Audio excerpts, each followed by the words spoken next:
umujyi wa Mirangi wamaze kubohorwa n'intare za Sarabu. Iyo ni M23 nje nahoze mbaza uwumva niba ukuntu batoya abakandida bidaciye mu mucyo akabona atari n'ibintu byiza bisiramutse neza nabivemo yiyizire muri kiliziya cyangwa bapfuruso mufite barimo baramurega icyemezo atafashe ni Gatabazi wabivanye intambara zishingiye ku matiku RDB nigeyo ibakuzeho noneho uretse mu kanya ndaje nkubwira ibyayo nayo RDB nayo hari uwo yapfunyikiye urukiko ruramupfundurira ati singibi ibyo baguhaye usamureka nkwereke iki hari ikintu tokinisha ubundi bapfa imana cyangwa bapfa ibyo bakama muri izo ntama amadini ni ubucuruzi buri VIP cyambere nabonye muri iriya baruwa abasilamu harimo n'amatiku y'amafaranga ndabizi n'amatiku ahagaze agenda urayareba hari ukuntu ujya wakoza baturi urenganira nubwo atari Sokoviye bameze kimwe byabanagenda kimwe atari ko bagenda kimwe ku buryo abantu bose bari mu bitugu byawe bemeza bati niwe bagera amaso bakabona ni muri umuna wanjye cyangwa mukuru wanjye ibaruwa iragira iti abashehe basaba gutesha agaciro ibyakozwe mu gutanga no kwemeza abakandida bitanyuze mu mucyo mu muryango w'abayisilamu mu Rwanda RMC umva ibaruze gusigara uyisoma ko je nayisomye reka mubwire ikiri n'amatiku ni amatiku ni matiku uhagaze ku maguru birarandika icya kabiri kuba umufuti sakaza umuntu akora ko ari mu idini ubundi nge nabwiye abasilamu n'abarimo kumpamagara mbibabwiza ukuri n'undi uri bumpamagara amenye igisubizo kiba ari icyo umuntu wese umpamagaye wo mu idini ryari ryo ryose akambwira ati pasiteri rwose arashaka kutwirukana n'iki ndamubaza nti washoye angahe ati ntayo niba harimo igishoro ndagushakira metre mwiza tujye mu rukiko rw'ubucuruzi ati ntayo none uraburana iki atari ko twafatanyije kurishinga iriki ati dini nkamubwira rero ikintu urimo gukora urimo uraburana amafaranga akomoka ku nzirakarengane z'abaturage mwise ngo n'abayoboke banyu kumbi ari igishoro cyane ukuntu nawe wari igisambuka ry'abayoboke nawe ikindi gisambo kirakubirinduye urimo urabyumva ufite abo warushije agatuza urya yabo nawe ugezemo usanga harimo ikindi kikurusha agatuza nacyo kiraye are ni nko kwiba igisambo nyine nta kibazo ni igisambo cy'ibyibandi ariko abo bombi icyo bari bahuriyeho bari bibye abaturage babwira ko bazajya mu ijuru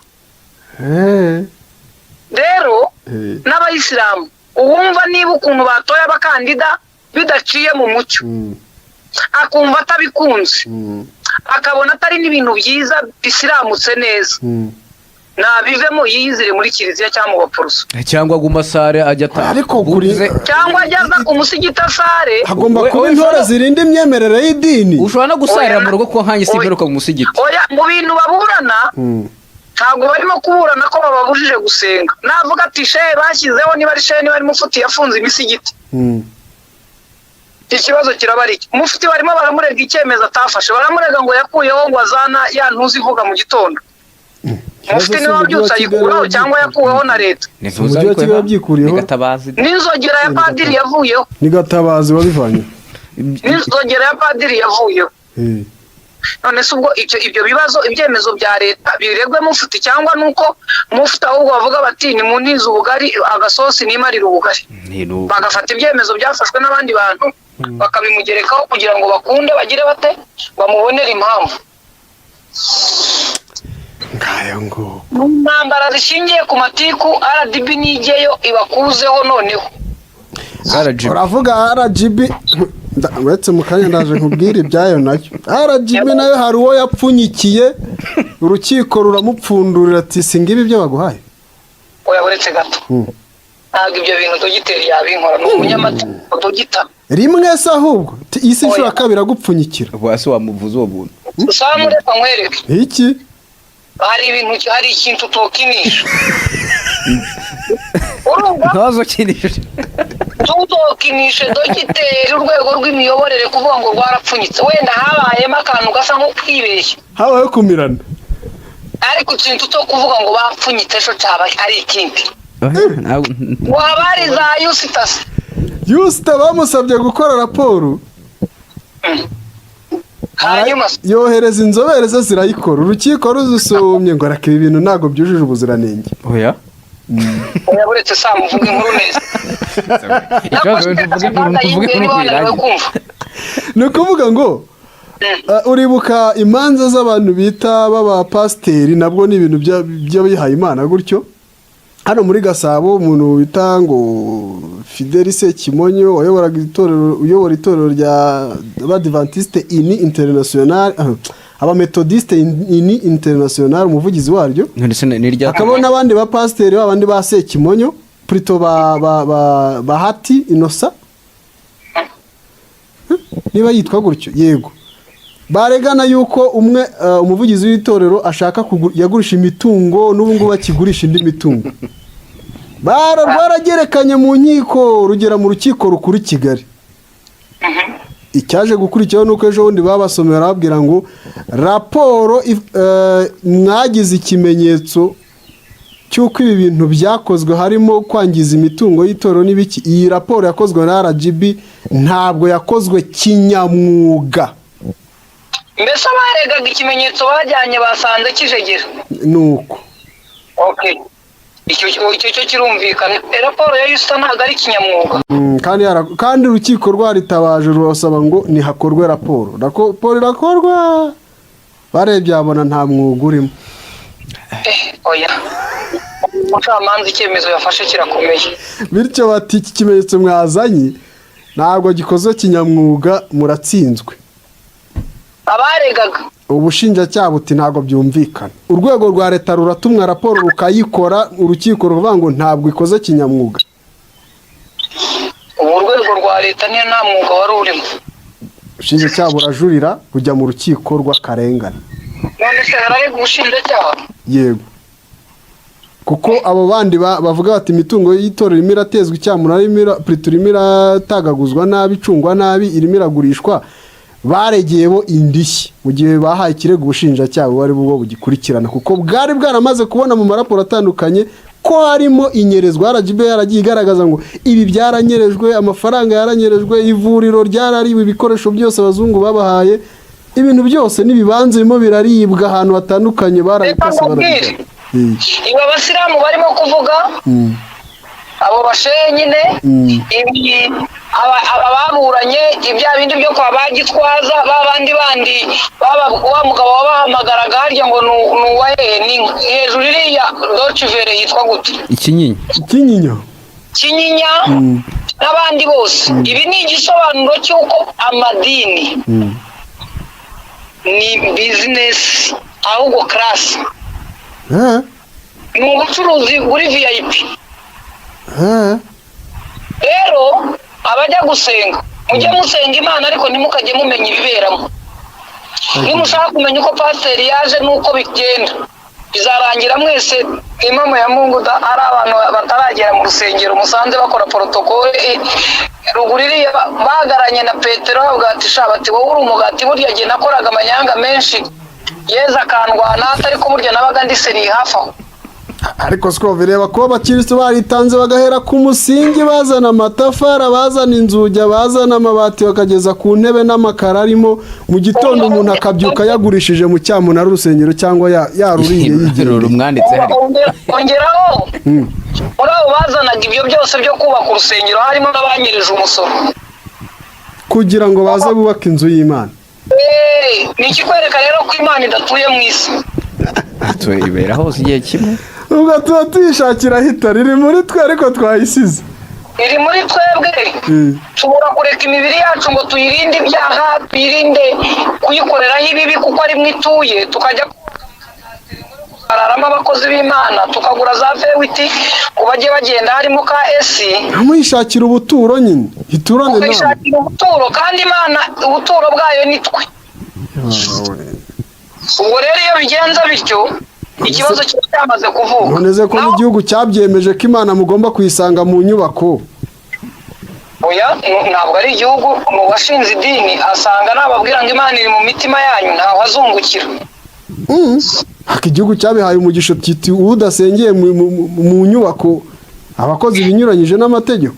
Oya yavuze ko ntawe babujije kuba aryamye mu cyumba cye ngo asenge. Icyo babujije ni amateraniro yo mu byumba byacu. Amateraniro mu nsengero babujije amateraniro. Niba mwahisemo guterana nimuteranire mu nzu yabugenewe. yego niyo nzu niyo bubakiye Imana ko bajye bayihasanga. Wabonye Sadada ati hino hirya hariya ati hasi hejuru papa uwe sukoze musigiti musigiti rwose Sadada agendana umusigiti we genda utwara asanze mu rusengero mufite ibyo avugirayo bitamufasha n'abandi. mbese abantu barwana kumva njye najyayo ngo basenga ngo izuba ryerekeza sinzi uko babigenza. ibyo bintu mubyihorere mwibijyamo bikaba birarangiye n'undi mu rusengero rumujujuje bari bazigira aferi n'izabirangiye abantu bakajya banduranya. ubwo haba harimo ubutekamutwe bushingiye ku kwigwizaho imitungo no kurya iby'abandi. ubutekamutwe nyine niba ariko byagenze se tubuhe intebe ubwo bawubatekeye ikibi nuko bapfubye baryaho bose baho mwirirwe herirwe nyine. Hanyuma twigire mu by'umutekano mu burasirazuba bwa Kongo. Hano hariho ndi kubona mu minota mike yashize yo bigana muri iki gitondo update. La cité de Milangi vient d'être libérée par les Rio de Sarambwe. Comme d'habitude. Kivu cyose kiri gufana. Comme d'habitude, les FARDC, FDLR et Wazalendo ont fait et rempli et la pris stratégique vers Kanyabayonga et Lubero. Umujyi wa Milangi wamaze kubohorwa n'intare za Sarambwe. Iyo ni M23 AFC nyine. Nahoze mbaza Romeo ndamaza nti muri Kongo habe imijyi ngahe? Ahantu hose ni imijyi yaho kandi bikomeye. Samwe ntabwo wumvisha baravuga ngo bafashe umujyi wa Rubaya. Yego warabonye ni umujyi se cyane ni Kirombe. Agace karimo Kirombe cyane. Agace karimo Kirombe. Nyine harimo n'akagigi. Reka nkwereke. Harimo inzu zituye nyinshi cyane nazo ukuntu zicucitse hagana ku bintu kimeze ntabwo twawuze twibaza ahantu hari umujyi wa Kamonyi. Gusa niyo Rubaya n'ibyo birombe nta wigeze ahagara haranga fotore ngo yerekane ibibaya impriti birombe. Twarimo tubivuga twibaza tuti dushakisha umujyi wa Kamonyi. Umujyi wa Kamonyi twawubuze. Abantu bajya bavuga ko bafashe centre yitwa gutya sibyo? Isake ni bayifata ukabibona. Isake se bari umuntu uyifite. Nta rompo irimo. Barayibonye. Ubibona iyo kuri Sake yo bantu bahageze iyo rwateye. Wa munyamakuru w'ijwi rya Amerika yarahageze tubona ko ari akantu kakagigi. Rega buriya kankwereke. Muri mu by'Imana arantu hitwa Mukaji. Mukaji hari agasantere nyine niwo bahita Mukaji. Ubyibuza si umujyi si ibintu byatari ko nakaji. Ubwo rero iyo ni cité nkunze ko bavuze ukuntu bavuze ati ni cité la cité ni nk'akaji nyine ariko ikintu gituma tubyica ibinyamakuru byinshi dukora ayo makuru biba byanditse ko ari umujyi. Ati abantu bafashe umujyi wa Nyanzare ahandi hose ni amasaha. Irwindi rero isasu naho ryavugaga ubuhuha hagati ya M23 na FARDC n'abambare bayo bose Wazalendo FDLR n'ibindi. Ni imirwano yaramukiye mu bice bya Rwindi. FARDC nabo bafatanyije biyemeje kwigarurira ako gace gafatwa nk'urufunguzo rw'ubugenzuzi muri Kivu y'Amajyaruguru. Uri muri Rwindi buriya Kivu y'Amajyaruguru aba ashobora kuyigeramo hafi ya yose byoroshye. Kubera ko ni hafi ya parike ya Virunga. Isoko ikinyamakuru Rwanda Tribune cya kuyiha amakuru iri mu gace ka Kibirizi yemeza ko imirwano ikomeye. Isoko yabo iri mu gace ka Kibirizi yemeza ko imirwano ikomeye yabaye kuva mu rukerera rwo mu gitondo cyo kuri tariki 15 ejo. Yabyukiye ku muryango w'ibirindiro bya M23 baganaho M23 ifite ibirindiro. Mutangabuhamya kandi yavuze ko aba barwanyi ba FDLR bayobowe na Captain Niyindorera Tafi baje baturutse ahitwa Kirama. Abandi bakaza bavuye ahitwa Gihondo. Baje gutera ingabo mu bitugu za FARDC na Wazalendo iyobowe na General Kadima wo mu bwoko bw'abandandi. Bw'abandandi. Hari yazo moko nta hari cyane kandi akagira ameze nk'igisirikare cyabo kibafasha kwirinda. ahangaha urareba sinakubwiye ikintu cyitwa panafricanism. urumva hari abavuze ati muzane ya mitwe iri muri utu duce twa hano niyo ishobora kubizi ngo M23 iri hano iri hehe ikorera he bahora barwanira hehe. Sinakubwiye ikintu cyitwa urumva ko FARDC ushobora kuba igisirikare cya FARDC cyo kiri muri rugamba ari kimwe cy'Kinshasa cyangwa kiba giturutse ahantu hatandukanye bagitabirikanyije bakavuga ati ntabwo bahazi neza ni mubuza n'abantu bahahora bahafite imitwe aribwo bazanye imitwe yitwa za ejo nahoze nkubwira ba kapiteni n'indorera Tafi ejo nigeze nkubwira ikintu bayoboye FDLR cyitwa muri ako gace panafricanism. Ikintu cyoretse Afurika n'uyu munsi kikiyica no muri M23 cyatumye icikamo ibice mu gihe cyashize n'ibintu bigendanye n'ibintu bya tribalism. Twaturutse ahatwe twebwe turabi Masisi, mwe muri Rucuru, muri Abanyejomba, muri Abanyamasisi. Ikintu cya mbere abantu bagomba kwiyumvamo cyane turabanyanzare. Reka nkwereke ikintu cya mbere abantu bagomba turi abantu turaharanira uburenganzira bwacu bw'abantu buri kwangizwa n'aba bantu bandi. Biba birangiye iyo umaze kwimashina ko umuntu ari umuntu nawe uri uwundi koze yanyu irumvikana. Nimujya mu bintu by'amoko twaturutsa twe tugira dutya Afurika dufite ibibazo. Amakuru y'imirwaniro kandi yemejwe na Bwana Omar Kavota umuvugizi wa societe civile muri ako gace. Societe civile yarazo rakora icyo cyo ndacyemera ziravuga niba yaranira uburenganzira bw'abana nta mwana ibitavugisha iravuga kabisa nta zitandukanye n'izinaha. Izinaha zivuga ku munsi mikuru y'ibyo ziharanira. Icyo cyo nta 16 z'abana zose tuzazimenya. Zizakoresha press conference zizajya gusura abana zifotozanya nabo zizabazana i Kigali mu nama ariko umwana nataha naburi karini karamu byo kujya kwiga. Nitubona n'umwana wo ku muhanda bari kumukubita nta izavuga. Ejo bo ntago twabonye umwana bamubamba hagati y'abagabo babiri bamufite umwe afite ngo bakita gatanda. Yabawe bo kwita ku gatanda. Kabuno umwe afashe amaguru ndafashe amaboko. Wigeze ubona hari uwavuze n'ibiro by'umurenge atuyemo hari uvuga ati iki kibazo twakimenye cyangwa turi kugikurikirana. Wenda twizere ko barimo kugikurikirana. Wenda mu Rwanda dushobora kuba kuvuga cyane atari byo bigaragaza kuri gukora cyane. Ariko se nanone ibyo tubona hari ubwo nubwo baba bacecetse nta nicyo wagakoze mbere nyuma yo guceceka nyine byibaza.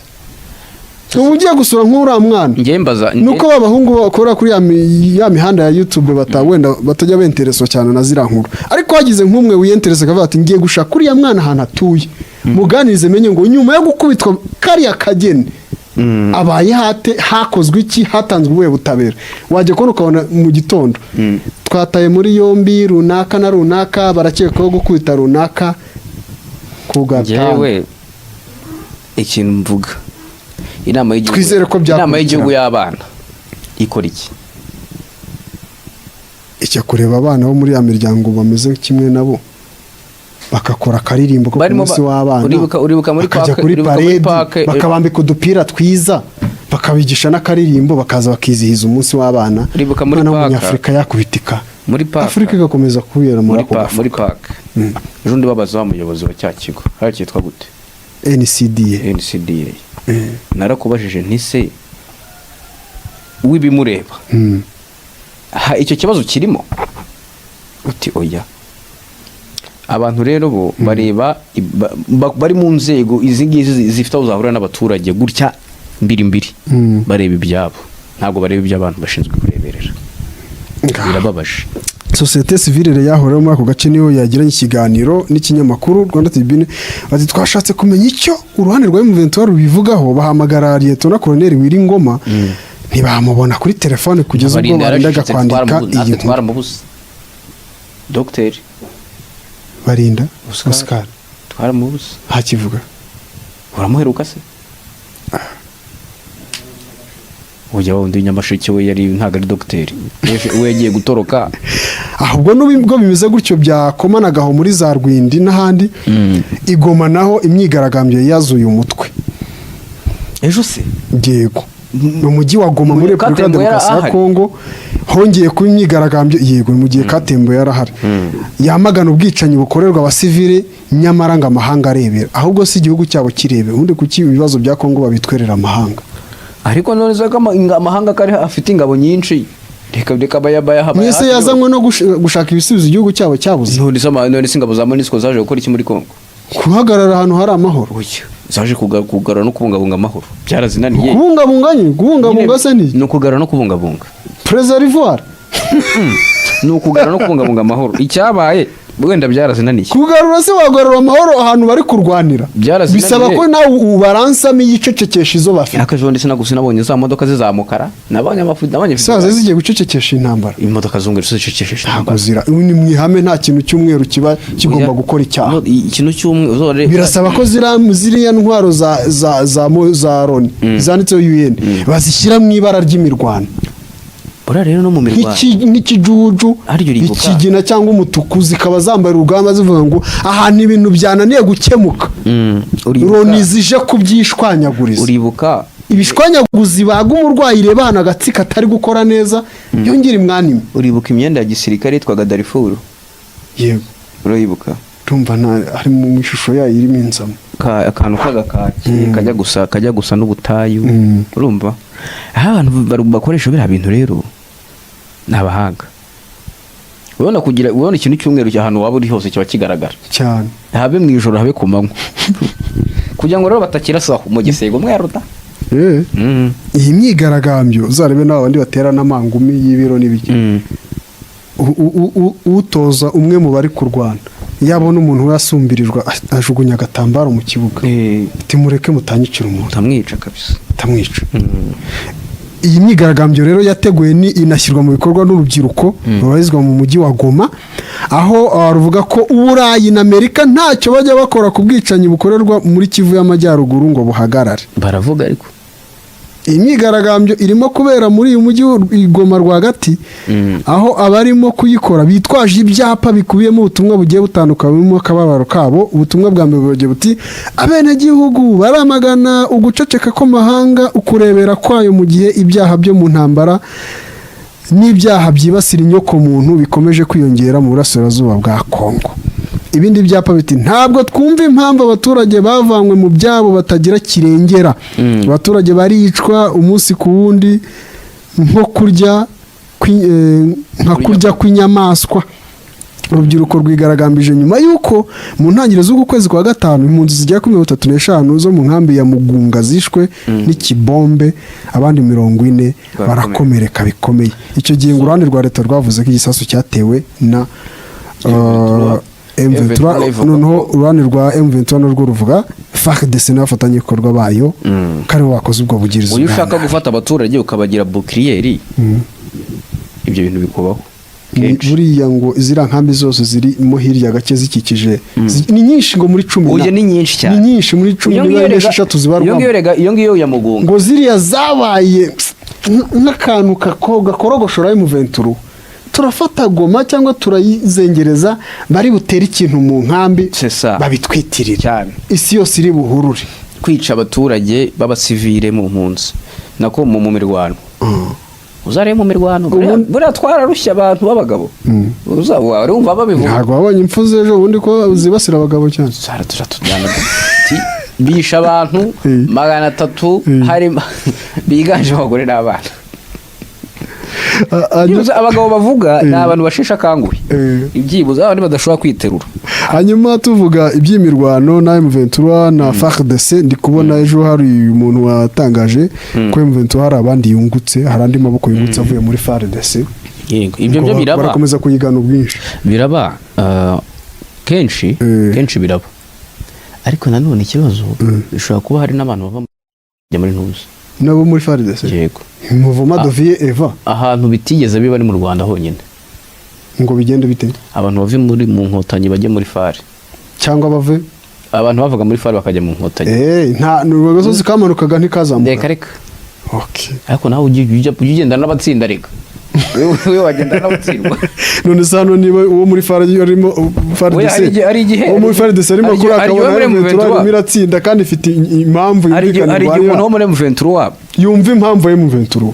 Ari umuntu wo muri M23 avuga ati bagiye bamanuye Sukoyi, bamanuye na SH4 kandi bimo bibasiye ahantu nyogokuru wanjye yaratuye cyangwa hasigaye abavandimwe. Akavuga ati Byanze agahita ahindura ndi kubona ngo le colonel Gifaru de FARDC, le capitaine Claude de la PNC wano umutwe, ainsi que plusieurs éléments de Nyatura Sohan au M23/AFC à Kinigi so le 14 mai 2024. 2024 ubwo abo ni abakoroneri umwe wita Gifaru na kapiteni Claude wa PNC n'abandi barwanyi benshi bo muri Nyatura bishyikirije M23 Ikinigi ku itariki 14 z'ukwezi kwa gatanu. Ni bishyikirije bishyikirije ndi kubabona hano rwose bahagaze bemeye kwa Mugusawa urumva iki n'amabote n'ingofero ariko ndabona mu bambaye nka cya gisambo